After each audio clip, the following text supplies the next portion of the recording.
Aujourd'hui, je pensais à la traduction. Quand j'ai commencé à étudier en traduction, en fait, c'est que j'avais besoin d'un sideline. J'étais actrice, puis je travaillais dans un restaurant. Puis, j'avais déjà travaillé dans plusieurs restaurants, puis je me disais, non, c'est pas vrai, là, tu sais, qu'à 50 ans, je vais encore travailler dans un resto. Je vais toujours avoir besoin d'un sideline, fait que je vais m'en trouver un qui est payant. Puis, dans lequel, tu sais, j'ai du talent. Puis, bon, j'ai découvert la traduction.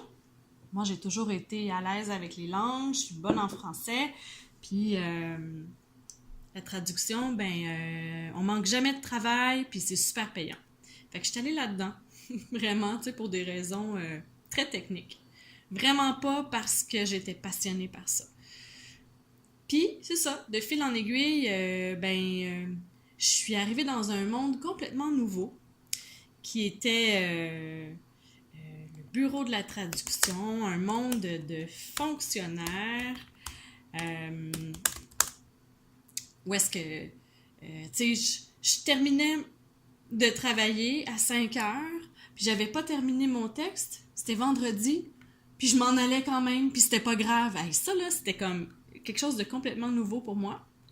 Je veux dire, dans le milieu des arts, on s'en va pas en plein milieu d'une répétition, là, tu sais, on finit ce qu'on a commencé. Là, c'était comme la vie normale, tu sais, la vie des gens qui travaillent de 9 à 5. Puis c'est ça, c'était nouveau pour moi, j'avais besoin de ça, j'avais besoin du salaire qui venait avec. Ça faisait depuis toute ma vie que j'étais dans une situation financière précaire. Donc, c'est ça. Je me suis comme laissée avoir. Bon, j'avais besoin de ça. Bref, là, j'en suis à un moment où est-ce que je me rappelle de ça. Puis là, je me dis, hey, la traduction a besoin de redevenir dans ma vie ce qu'elle devait être au début, c'est-à-dire un sideline.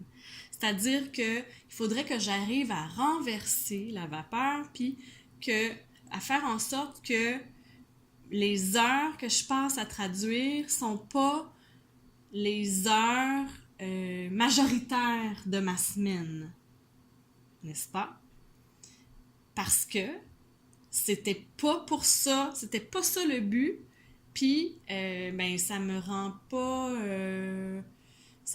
heureuse. Tu sais, j'ai pas choisi d'aller en traduction parce que j'étais passionnée par ça. Je l'ai choisi comme une béquille. Puis là, ça agit pas comme une béquille. C'est comme si j'avais 3 béquilles, puis que là, j'étais confortable avec mes... Genre, je suis rendue avec la chaise roulante, tu sais, c'est ça. Je suis rendue avec la chaise roulante, puis j'ai plus le goût, là, tu sais. Je veux marcher, puis peut-être avoir une petite béquille à côté, puis peut-être même un jour plus l'avoir du tout. En tout cas, tu sais, savoir que c'est toujours là, mais que ça prenne toute la place, là, non.